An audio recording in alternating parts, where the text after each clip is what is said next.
오늘 나눌 말씀의 제목은요, 밑빠진 덕에 물붓기입니다. 밑빠진 덕에 물붓기. 제가 이 제목을 정하고 나서 얼마나 고민했는지 모르겠습니다. 제가 좀 긍정적인 그 어떤 다른 말로 바꾸려고 여러 번 바꿨다가 지웠다 바꿨다 지웠다 했는데, 새벽에 기도할 때요, 이 단어가 딱 그냥 머리에 딱 박히는 거예요, 갑자기. 그래서 제가 이제 잊어버릴까봐 그걸 적어놓고, 쉬운 이제 말이지만 적어놓고, 하나님께서 저에게 그렇게 이제 이렇게 깨닫게 하시고 말씀하실 때가 있거든요. 그럴 때는 이제 이걸 가지고 기도하는 겁니다. 하나님, 우리 삶 가운데 혹시나 그런 일이 없을 수 있도록 도와주십시오. 이것이 주님의 어떤 뜻 가운데 주신 말씀입니까? 제가 이제 그렇게 기도하는 가운데 이제 이 말씀을 이제 전하라는 그런 마음을 주셔서 하여튼 말씀을 전합니다. 근데 굉장히 오늘 말씀도 굉장히 우리에게 주시는 하나님의 그 특별한 메시지라고 저는 분명히 믿습니다. 우리가 설교를 들을 때요, 설교를 들을 때 은혜 받기 위해서 설교를 들을 수 있습니다. 물론 중요합니다. 하나님께서 우리에게 은혜를 부으시는 분이시기 때문에 그렇습니다. 그렇지만 그 은혜는 우리가 생각하는 은혜와 다를 수 있습니다. 우리는 참 좋다, 참 하나님 은혜로우신 분이시구나 라고 생각하는 그런 은혜만을 기대할 수 있는데, 하나님께서 어떨 때는 이쪽이 아니야, 이쪽으로 가야 돼 라고 우리를 툭 치실 때가 있습니다. 근데 그게 은혜라는 것이죠. 그렇게 툭 치셔서 좀 왜 그러시나 라고 이렇게 하면서 방향을 틀었는데, 그것이 우리가 하나님 앞에 살 길이었다 라는 것을 생각할 때, 하나님의 삶 속에, 우리의 삶 속에 하나님께서 우리의 삶에 그렇게 툭툭 치시면서 관여하시는, 간섭하시는 그 은혜가 있습니다. 근데 말씀 속에서 그게 있더라고요. 그래서 이것이 하나님께서 나에게 주시는 말씀이다 라고 생각했을 때, 이것을 어떻게 말씀에 적용하고 내 삶에 적용하고 기도할 것인가를 고민해 보시기 바랍니다. 밑 빠진 독에 물 붓는다 라는 그 속담을 여러분 혹시 알고 계세요? 우리 중고등부 학생들?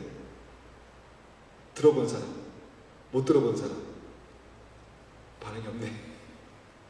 자, 이 무슨 말이냐면, 모르는 사람들에서 다 알겠지만 모르는 사람들에서 이제 얘기할게요. 옛날에 그 시골에 가면 이렇게 큰 이 토기로 만든 그릇이, 항아리가 있었어요. 큰 항아리로부터 작은 항아리. 근데 옛날에는 물을 거기다 떠다 놓고 마셨어요. 그러니까 물을 거기다 부어 놓고 마셨어요. 근데 멀리 우물에 가서 그 물을 떠다 거기 놔려고 이제 물을 이제 그렇게 보관해 마셨는데, 거기에 구멍이 생긴 거예요. 밑이 빠진 거예요. 구멍이 생겼어요. 그래서 계속해서 채우는데 물이 줄줄 새고 있는 것입니다. 그런 상황이에요. 그래서 이제 그런 상황을 생각하면서 우리 어른들이 속담에 밑 빠진 독에 물 붓는다라는 그런 말을 했어요. 이해하시죠? understand? 네, 이해하시죠? 아마 이해를 이미 하셨을 텐데 제가 불필요한 설명을 했을지도 모르겠어요. 하여튼 밑 빠진 독에 물 붓는다는 그런 말이 있습니다. 그런데 제가 새벽 기도 가운데 주님께서 저에게 주신 이해는 뭐냐면, 우리의 믿음에도 이와 같은 일이 있을 수 있다라는 것을 저에게 말씀하셨습니다. 제 삶에도, 저희 가정에도, 개인의 삶 속에서도, 우리의 믿음에도 계속해서 부으시는 하나님의 은혜가 쌓이지 않고, 또 필요할 때 써야 하는데 그것이 고여있지 않고 다 이렇게 고갈돼 버리는 그런 일이 있을 수 있다라는 것을 말씀하셨습니다. 하나님은 우리를 사랑하세요. 하나님은 우리를 놀랍게 축복하셨어요. 그리고 그 축복이 날마다 우리에게 부어지고 있습니다. 여러분 믿으시기 바랍니다. 하나님은 우리를 사랑하시는 분이시고 우리를 축복하셨어요. 하시는 분이십니다. 할 수만 있으면 하나님 놀랍게 우리를 부으시고 채우시고 축복하시기 원하시는 분이십니다. 그것을 우리가 이해할 때 우리가 오늘 말씀을 전체를 다 이해할 수 있습니다. 여러분, 아담과 하와를 주님께서 창조하실 때 아담과 하와 떡 만들어 놓으시고 그 다음에 뭘 만드신 게 아니죠. 아담과 하와는 맨 마지막에 만드셨어요. 모든 축복을 다 예비하시고 그 다음에 마지막으로 아담과 하와를 만드셨어요. 그러니까 하나님의 의도가, 우리를 만드신 하나님의 의도가 뭔가 우리가 생각하는 거 다를 수 있다는 것이죠. 우리는 미리 아담과 하와를 만들어서 좀 허드렛 일이라도 좀 시키면 어떨까라고 그렇게 생각할 수 있지만, 하나님은 모든 은혜를, 모든 축복을 다 만들어 놓으시고 우리에게 그것을 누리도록 하셨다는 것이죠. 하나님의 사랑은 그렇습니다. 우리를 향한 하나님의 사랑과 축복은 이미 우리에게 와 있습니다. 그렇게 와 있습니다. 그런데 아담과 하와가 그것을 지킬 수 없었던 그 이유는 한 가지. 선악과라는 그 구멍이 밑이 빠져 있었어요. 선악과라는 그 구멍이 밑이 빠져 있어서 하나님의 은혜가 분명히 있었는데, 넘치도록 부어지고 있는데 그것이 쑥 빠져나갔다는 것입니다. 성경의 그 경우가 바로 오늘 말씀하신 오늘 그 설교의 제목과 같은 경우라고 볼 수가 있습니다. 하나님께서 귀하게 우리를 선택하시고 하나님의 사람들을 선택하셨는데, 여러분 성경에 보면 귀하게 선택하셨다가 실패한 사람들이 있잖아요. 사울 왕이 그런 경우죠.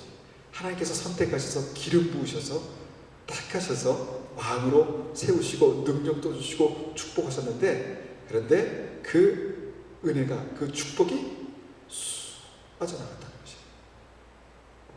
그냥 사울이 생각하기에 이것은 하나님의 명령이지만, 이게 하나님의 명령이지만 내가 생각하기는 이게 더 효과적인 방법이야 라고 생각했을 때 그 작은 것으로 말미암아 쑥 빠져나갔다는 것입니다. 사울의 마음속에 있는 어떤 그 자기의 그 꺾을 수 없는 생각들, 또 욕심들, 또 질투, 이런 것들이 하나님의 은혜를 고여있지, 그의 인생 가운데 고여있지 못하게 하고 쑥 빠져나가게 했다는 것입니다. 그래서 은혜를 더 이상 부어도 담을 수 없는 그릇이 되어버렸다는 것입니다. 신약에도 이런 경우가 여러 가지가 있는데, 그 중에 여러분 잘 아시는 그 부자 청년, 예수님께 나와서 어떻게 하면 영생을 얻을 수 있습니까? 라고 그렇게 예수님께 물어봤던 부자 청년을 기억하실 것입니다. 청년이 예수님께 와서 어떻게 하면 영생을 얻겠습니까? 라고 그렇게 물어봤습니다. 그러니까 계명을 지켜라, 율법을 지켜라. 그리고 다 지켰습니다. 그렇게 말씀드리니까 그래? 그러면서 굉장히 기뻐하셨습니다. 그래, 그러면 모든 것을 팔아서 가난한 사람들에게 주고 나를 따르라. 못했습니다. 어려웠습니다. 이것이 어떻게 보면 우리에게 참 어려운 말씀하셨구나, 그렇게 생각해 볼 수 있겠지만, 주님께서 특별히 사랑하시고 제자 삼으시기로 결정하셔서 나를 따라와, 내가 너로 내 제자가 되게 할게 라고 하시는 그 은혜가 보통 은혜였을까 한번 생각해 봅니다. 모든 사람에게 주님께서 다 나를 따라오라고 그렇게 말씀하시지 않으셨어요. 그렇죠? 그렇게 기회를 주신 사람들은 몇 명 없습니다. 만약에 하나님께서 저에게 그런, 주님께서 여기 딱 나타나셔서 오셔서 지금부터 내가 할 말을 잘 들어, 지금부터 내일부터 내가 이렇게 나를 따라오면 내가 너를 특별하게 쓸 거야, 사용할 거야 하면 제가 어떻게 할 것 같습니까? 고민하시네. 제가 어떻게 할 것 같습니까? 제가 그럴 것 같습니까? 안 그럴 것 같습니까? 대답하기 싫으십니까? 지금 생각해보면 저는 충분히 그럴 수 있을 것 같아요. 주님, 제가 그렇게 하겠습니다. 그럼 만왕의 왕이신 주님께서 나에게 직접 오셔서 말씀하신다는 것이 특별한 일이지 않겠어요? 우리 인생에 만약에 그런 기회를 주시면 어떻겠습니까? 주님께서 갑자기 기도하는데 턱턱 나에게 오셨어요. 전능하신 하나님께서 나에게 딱 오셔서 내가 이제부터 너를 특별하게 쓰기 원하는데 너 내일부터 나를 따라올 수 있겠니? 라고 말씀하시면 여러분도 어떻게 반응하시겠습니까? 굉장히 특별한 기회라는 거예요. 우리가 그 세상에서 예를 들어서 국회의원이 되기 위해서 사람들이 엄청난 돈을 쓰잖아요. 가진 재산이 거의 다 바닥날 정도로 다 그것을 쓰면서 국회의원이 되죠. 왜 그럴까요? 그만한 가치가 있기 때문에 이렇게 내가 다 가진 것을 다 써도 그것을 할 만한 가치가 있어라는 확신 때문에 그렇게 하지 않겠습니까? 만일 주님께서 우리에게 그렇게 말씀하신다면, 만약에 그렇게 말씀하신다면 내가 어떻게 반응할 수 있을까? 그런데 성경을 보니까 많은 사람들이 그 축복과 은혜와 약속을 받았는데 그것을 놓쳤다는 것입니다. 그것이 쑥 사나갔다는 것입니다. 안타까운 일이죠. 안타까운 일입니다. 그렇다면 오늘 말씀 속에서 우리가 어떻게 하면 우리가 그와 같은 성경에서 나오는 그런 사람들이 범했던 실수를 범하지 않고 하나님 말씀에서 그 축복과 은혜를 누리며 살 수 있을까를 한번 생각해 보겠습니다. 여러분, 아까도 제가 말씀드렸지만 우리는 이미 하나님의 놀라운 사랑과 은혜와 약속과 축복을 받았습니다. 하나님께서 이미 우리에게 말씀하셨습니다. 약속하셨습니다. 사단은 내가 나 같은 사람이 그냥 평범하게 사는 게 그냥 은혜지 뭐 이렇게 생각할 수 있지만 그렇지 않습니다. 우리가 이 자리에 나와서 주님을 예배하고 만왕의 왕이신 하나님을 예배하고 찬송하며 기도할 수 있다는 것, 하나님의 자녀의 권세 그 자체가 만왕의 왕이신 하나님의 자녀라는 것입니다. 성경은 이 자녀의 권세를 상속자의 권세라고 이렇게 말합니다. 전능하신 하나님께서 우리에게 주실 수 있는 것을 우리가 유산으로 상속받을 그런 권리를 가지고 우리가 태어났다는 것입니다. 그렇게 다시 본어긴 됐다는 것입니다. 예수님께서 자신의 생명을 주시기까지 사랑하는 자에게 하나님께서 그 아들의 생명을 주실 수 있는 그 하나님께서 우리에게 못 주실 게 있다고 생각하십니까? 여러분, 내가 예수 그리스도를 믿는다는 것은 하나님께서 나에게 그 아들의 생명을 주셨다는 것을 믿음으로 구원받은 거잖아요. 예수님께서 우리에게 하나뿐인 생명을 주셔서 우리가 그 사실을 믿음으로 구원받은 거잖아요. 아들의 생명을 주실 수 있는 분이 우리에게 무엇을 아끼시겠습니까? 그렇죠. 그런데 이것을 우리는 머리로 동의하지만 이것이 우리의 마음속에서 이게 동의가 되지 않습니다. 근데 이게 문제죠. 그러나 우리가 동의하든 동의하지 않든 간에 하나님의 약속은 이미 우리 가운데 와 있습니다. 하나님의 축복은 이미 우리 가운데 와 있고 하나님의 은혜는 이미 우리 가운데 와 있습니다. 주님께서 나를 사랑하신다고 말씀하셨습니다. 주님께서 너는 하나님의 자녀다라고 말씀하셨습니다. 너는 하나님의 상속자다라고 말씀하셨고 내가 그 보증으로 성령을 주었다라고 그렇게 말씀하셨습니다. 이미 우리는 하나님의 성령을 받은 사람들입니다. 그렇다면 그 은혜를 받고 놀라운 축복을 받은 믿음의 사람들이 그 은혜와 축복과 약속을 잃어버리는 이유를 몇 가지만 한번 생각해 보겠습니다. 첫 번째는 뭐냐면, 이게 이제 우리 기도 제목인 것입니다. 첫 번째는 뭐냐면, 그 축복의 가치를 잘 모르기 때문입니다. 저도 마찬가지고, 우리 믿는 분들도 마찬가지입니다. 그 축복과 은혜의 가치를 잘 모를 수 있습니다.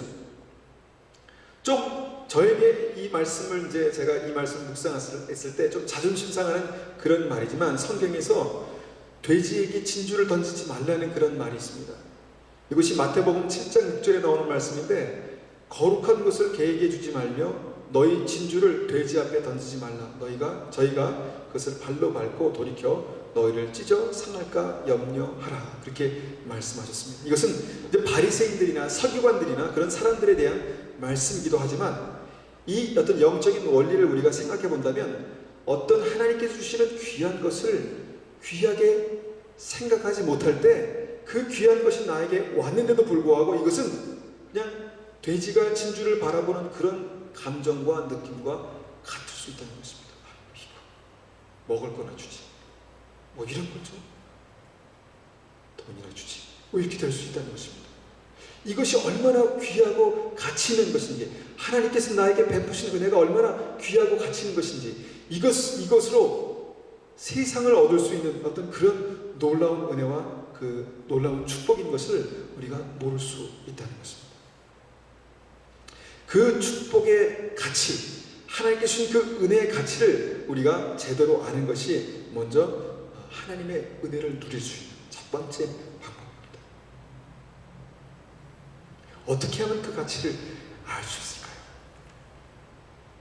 나에게 건강 주시는 하나님, 나에게 생각할 수 있는 그 지혜를 주신 하나님, 내가 움직여서 일할 수 있는 그 하나님의 그 건강을 주신 하나님, 그것으로부터 해서 하나님께서 주신 은혜를 우리가 한 가지 한 가지 떠올리며 생각할 때 그것을 통해서 내가 아니라 그것을 통해서 하나님께서 하실 수 있는 놀라운 축복과 은혜가 있다는 것입니다.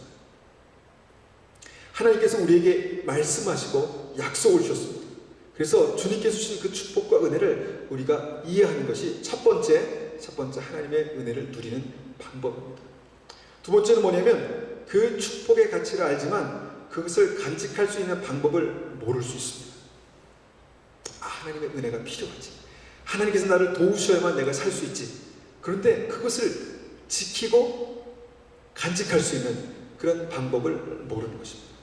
그러니까 마치 생명의 씨앗이 떨어졌는데 조금 있다가 까마귀가 와서 툭 쪼아서 먹어버리는 그런 경우가 있을 수 있다는 것입니다. 떨어져도 지킬 수 없는 어떤 그런 상황이 있고, 세 번째는 뭐냐면 그 축복의 가치를 알지만 그것을 지킬 수 있는 그 힘이, 내가 이것을 지켜야지, 그런 힘이 없을 수도 있다라는 것을 우리가 생각해 볼 수 있습니다.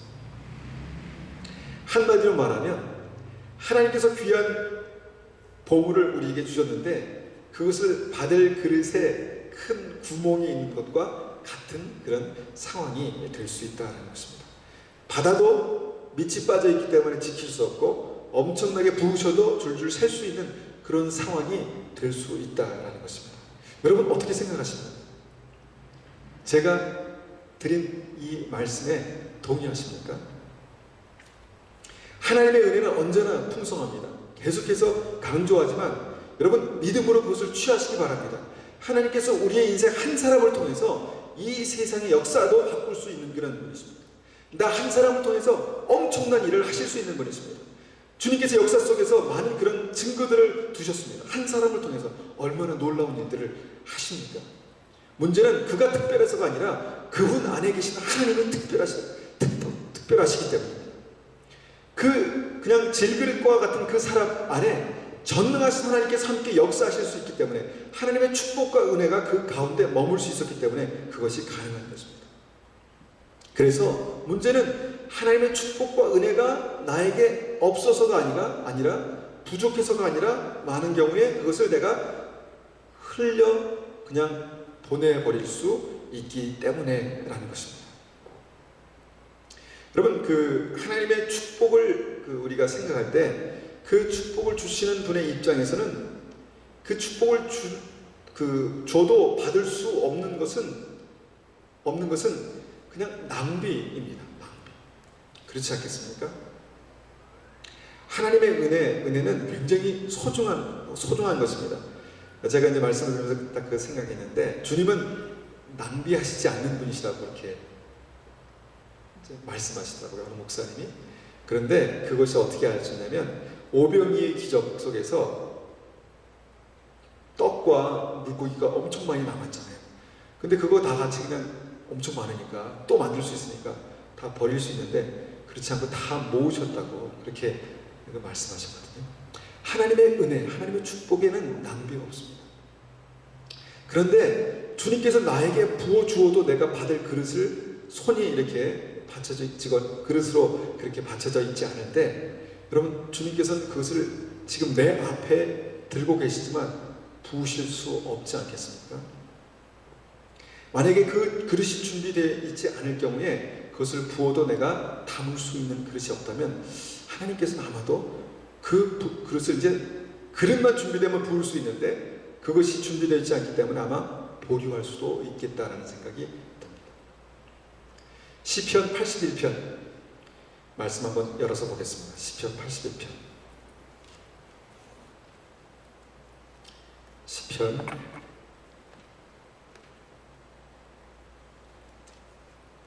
81편 81편 10절에서 16절까지 말씀입니다.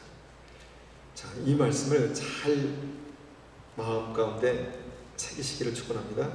자, 시편 81편 10절에서 16절입니다. 자, 제가 받들어 읽겠습니다. 나는 너희를 이집트에서 인도해낸 여호와 너희의 하나님이다. 내 입을 크게 벌려라. 그러면 내가 채울 것이다.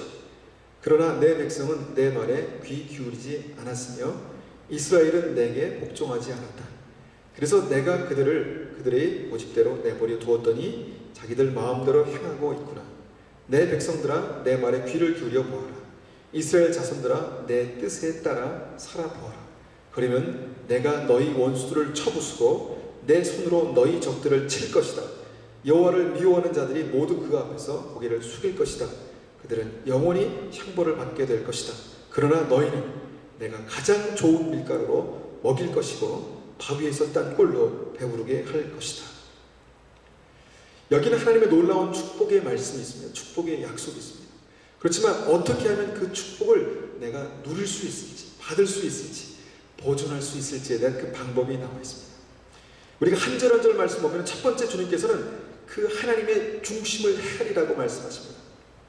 우리 아버지 하나님은 우리를 축복하시기 원하십니다. 나는 너의 하나님이다. 내 입을 크게 벌려라. 그러면 내가 채울 것이다. 구하라. 주실 것이다. 찾으라. 찾을 것이다. 두드려라. 열릴 것이다. 내 입을 크게 열어라. 내가 채울 것이다. 이것이 아버지의 마음입니다. 나는 부족하기 때문에, 나는 연약하기 때문에 내가 뭐 한 게 있어야지. 여러분, 이게 아닙니다. 우리의 아버지가 되십니다. 아버지는 우리가 뭘 했기 때문에 사랑하시는 분이 아니라 우리의 아버지가 되시기 때문에 우리 사랑하시는 것입니다. 내 입을 크게 벌려라. 그러면 내가 채울 것이다. 나는 너의 하나님이다. 그렇게 말씀하십니다.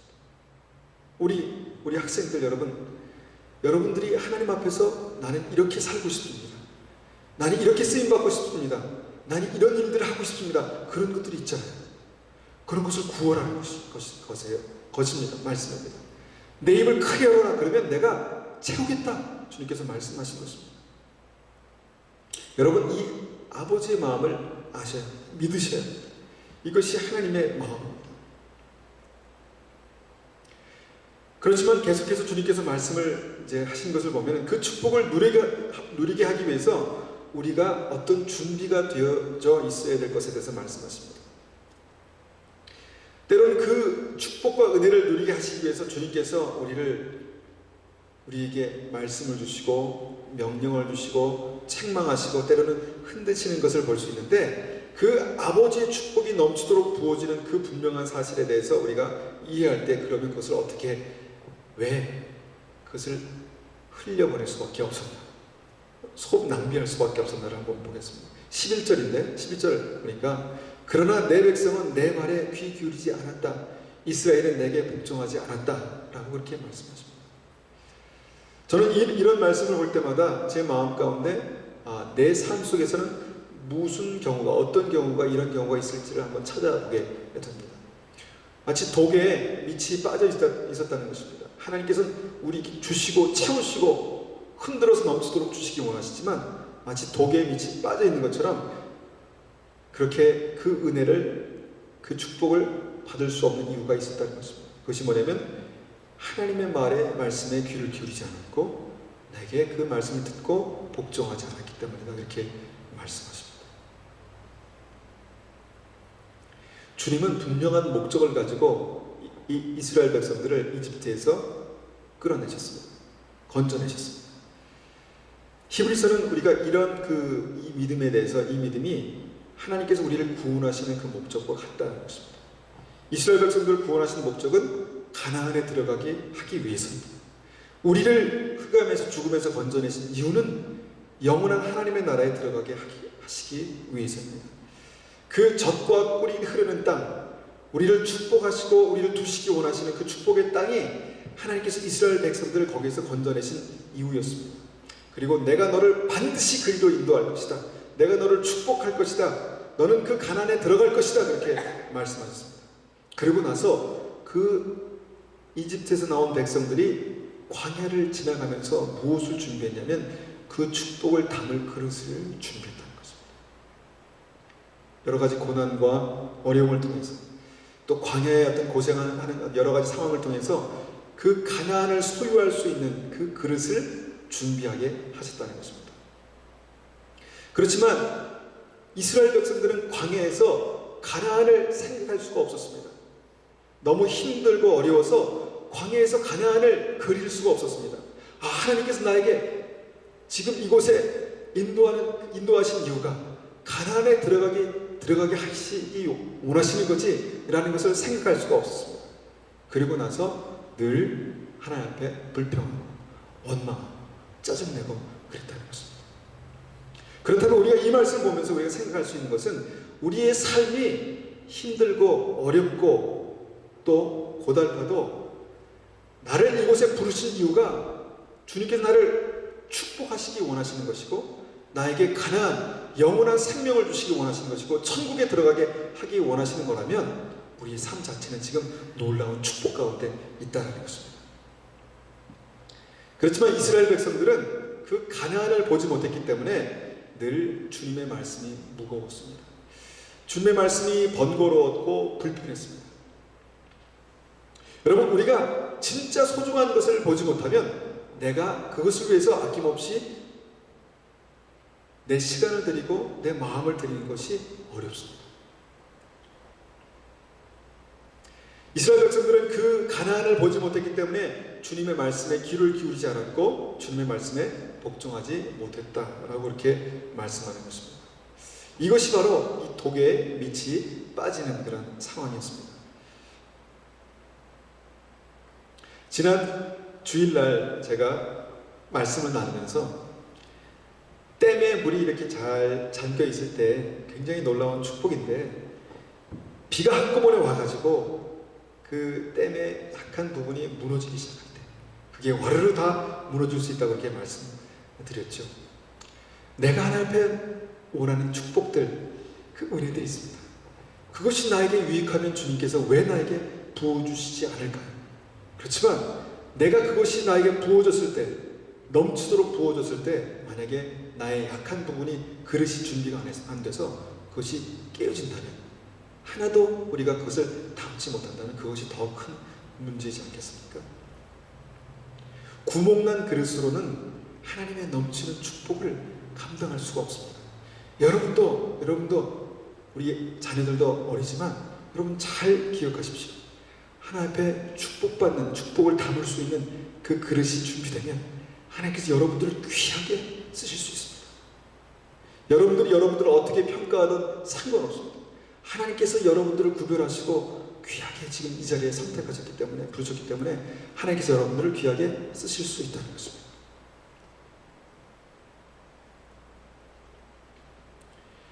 우리가 그러면 어떻게 주님의 말씀에 귀를 기울일 수 있습니까? 주님께서 나에게 지금 말씀하시는 그 음성은 무엇입니까? 내가 주님께서 말씀하신다면 내가 주님 앞에 복종해야 될 그 말씀은 무엇입니까? 여러분 그것을 혹시 여러분 아시겠습니까? 주님께서 나에게 이런 말씀을 하셨지. 나에게 지금 주님께서 이런 말씀을 하시는구나.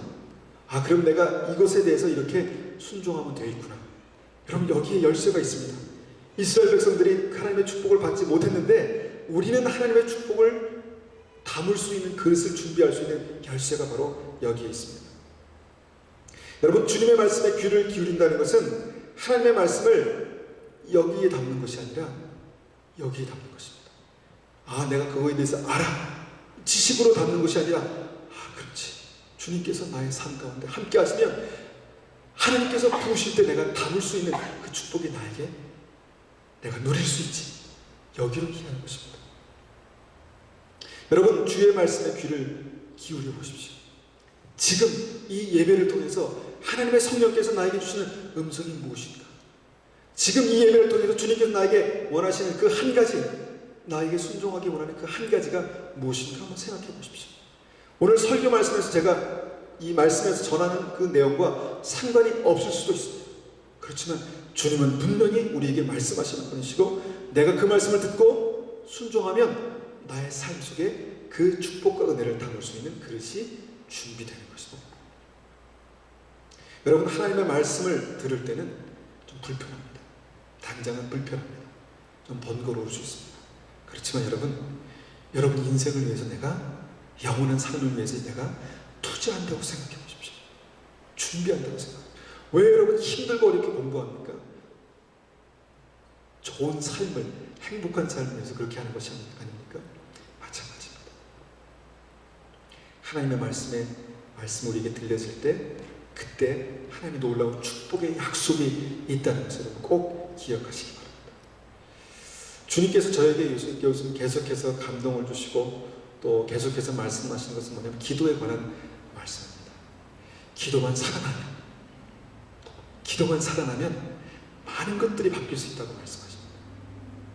제가 한 분 한 분, 한 가정을 위해서 기도할 때마다 그 기도가 살아나면 많은 것이 바뀔 수 있다는 말씀을 주셨습니다. 어떻게 하면 기도가 살아날 수 있을까? 어떻게 하면 우리가 함께 정말 전심으로 기도할 수 있는 그런 은혜 가운데 나갈 수 있을까? 그런데 현실은 무엇입니까?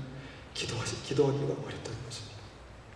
여러분, 기도한다고 누가 죽이지 않잖아요. 기도한다고 누가 우리를 핍박하지 않잖아요. 그런데 어렵습니다. 왠지 아세요? 영적인 싸움이기 때문입니다. 사단이 기도하지 못하게 얼마나 우리를 막는지 아십니까? 방해하는지 아십니까? 기도하려고 하면 분명히 기도하지 못하는 이유가 생깁니다. 여러분, 이것이 그냥 제가 어떤 기도하십시오라고 그냥 생망으로 드린 말씀이 아니라 정말 우리가 기도하면 하나님의 축복의 그릇이 우리에게 준비가 되는 것입니다. 저에겐 이 말씀을 주셨습니다. 기도하면 산다. 기도하면 달라진다. 기도하면 내가 역사한다. 주님께서 분명히 또 그 복음서에서 말씀하시지 않습니까? 기도 외에는 이런 유가 나갈 수 없다. 기도 외에는 이런 능력이 나갈 수 없다. 시험에 들지 않게 깨어서 기도하라. 기도하면 이 시험을 이길 수 있다. 기도하면 이 악한 사단과의 싸움을 내가 이길 수 있다. 그렇게 말씀하지 않으셨습니까? 여러분, 우리가 기도하면 우리 자녀들이 살아납니다. 우리 자녀들에게 지혜가 부어지고 하나님의 능력이 부어져서 그것을 담을 그릇이 온전히 준비될 것입니다. 세 번째 하나님의 말씀을 보면은, 세 번째 좀 슬픈 얘기지만 중요한 얘기입니다. 세 번째는 뭐냐면 주님께서 고집대로 내버려 두셨다는 것입니다. 우리가 좋으신 하나님, 축복의 하나님을 생각할 때 이 부분을 많이 생각하지 못하는 것 같아요. 근데 이것은 중요한 사실입니다. 12절에 보니까 그래서 내가 그들의 고집대로 내버려 두었더니 자기들 마음대로 행하고 있구나 라고 말씀하십니다. 여러분, 저도 그럴 수 있고요. 여기 계신 분들도 그럴 수 있고 또 다른 모든 크리스천들이 다 그럴 수 있습니다. 우리 하나님께서 역사하시는 방법, 하나님은 그런 분이십니다. 하나님 왜 그런 분이셔? 여러분, 따져도 소용이 없습니다. 하나님은 그런 분이십니다. 아마 천국에 가면 왜 그러실 수밖에 없었는지 그 이유를 알 수 있게 될 것입니다. 이것은 누가 해석한 말씀이 아니라 하나님께서 우리에게 직접 하신 말씀을 옮겨놓은 것입니다. 하나님은 그냥 우리가 생각하고 우리가 판단해서 나는 이리로 가야 돼 라고 하면 그렇게 놔두실 수 있는 분이십니다. 물론 주님의 뜻을 우리에게 말씀하십니다. 이것이 하나님의 뜻이야, 이것이 하나님의 방법이야 라고 말씀하시지만 그것을 알고도 내가 이리로 가야 돼 라고 하면서 다른 쪽을 선택한다면 주님께서 그렇게 놔두시는 분이시다 라는 것입니다. 우리가 하나님을 인격적으로 바로 알 때 우리의 믿음에서 실패하지 않을 수 있습니다. 하나님은 우리에게 믿음을 주시고 생명을 주시고 축복을 주시지만 그것을 받고 못 받고는 우리의 책임입니다. 그것을 누리고 누리지 못하고는 우리의 책임입니다. 성경 곳곳에 이렇게 그런 표현들이 있습니다. 출애굽기에서는 이스라엘 백성들에게 너희가 나에게 불평하여 말한 그대로 그렇게 되게 하겠다 이렇게 말씀하셨습니다. 여러분, 우리가 우리의 입술을 주님 앞에 잘 지키고 믿음의 말을 하고 주님을 찬송하고 감사의 말을 하는 것이 굉장히 중요하다는 것을 우리가 알고 있지 않습니까? 근데 하나님께서는 내가 불평하고 원망하고 나는 죽을 거야 라고 하면 그렇게 되게 그냥 하시겠다는 것입니다. 그러면서 적당히 죽었을 때 이러면 안 되겠다 라고 깨닫게 되는 그런 일들이 이스라엘 백성들의 역사에 나타나지 않습니까? 계시록 22장 11절 12절에서는 그렇게 말씀합니다. 이것도 우리가 잘 아는 말씀인데 악한 일을 행하는 자는 계속 악한 일을 하도록 내버려 두고 더러운 자는 더러운 그대로 놔두어라. 의로운 사람은 계속 의롭게 살도록 하며 거룩한 사람들은 계속 거룩하도록 하여라.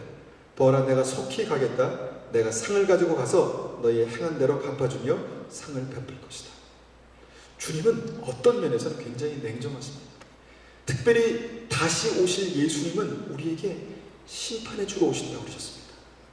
우리가 믿음을 알고 예수 그리스도를 알고 생명을 알고 주님의 말씀을 알고는 그 말씀을 붙들고 순종하며 살아갈 책임들이 우리에게 있습니다.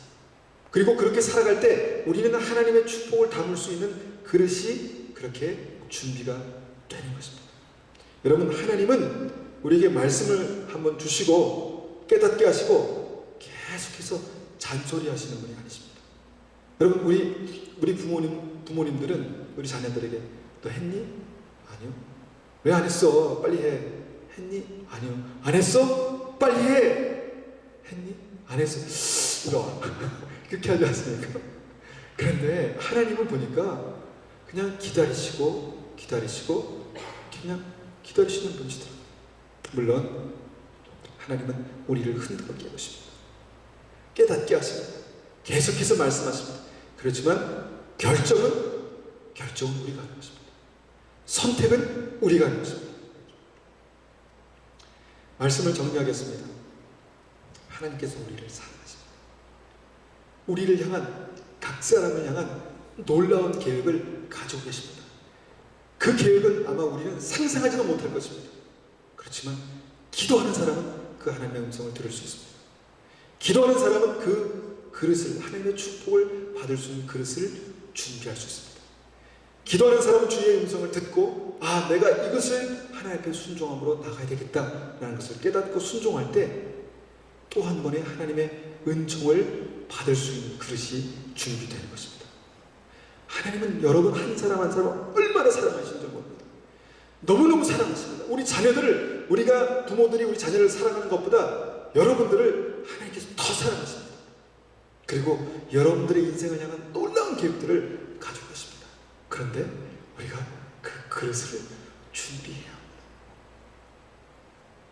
한 가지 주님의 음성을 듣고 내가 한 가지씩 순종할 때마다 여러분들의 인생은 하나님의 축복을 담을 수 있는 놀라운 그릇으로 그렇게 준비가 될 것입니다.